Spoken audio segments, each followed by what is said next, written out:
Welding is typically a male-dominated field, and according to a job recruiter site, Zippia.com, women make up 6% of the industry, while men make up 94%.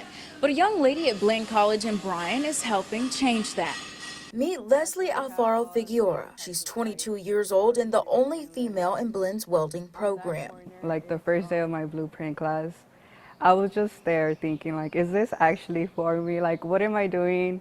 Not only did Alfaro stand out as a female in the class, her work ethic and dedication to welding ultimately set her craft apart. I was a bit embarrassed for some of the guys in the class because she was always outworking them, outwelding them. Alfaro is also a pipe cutter at RVS Corporation in Bryan. She may have had doubts about the job at first, but her professor, Andy Isles, did not. She's proved and set a standard for other people to follow, that's for sure. She would come in after working night shift and come in and still do 6 hours of welding. A new motivation to keep her going.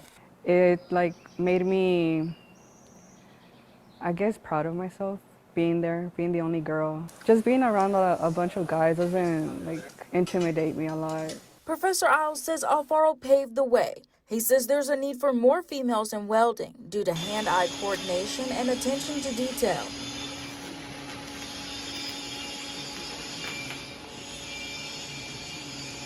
The world is her oyster.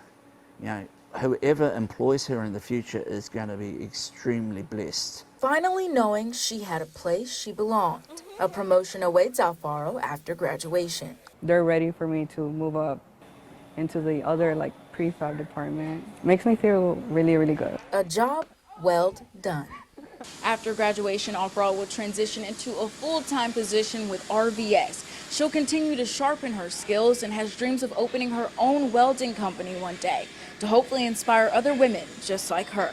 Reporting in Bryan, Diamond Dixon, 15 ABC.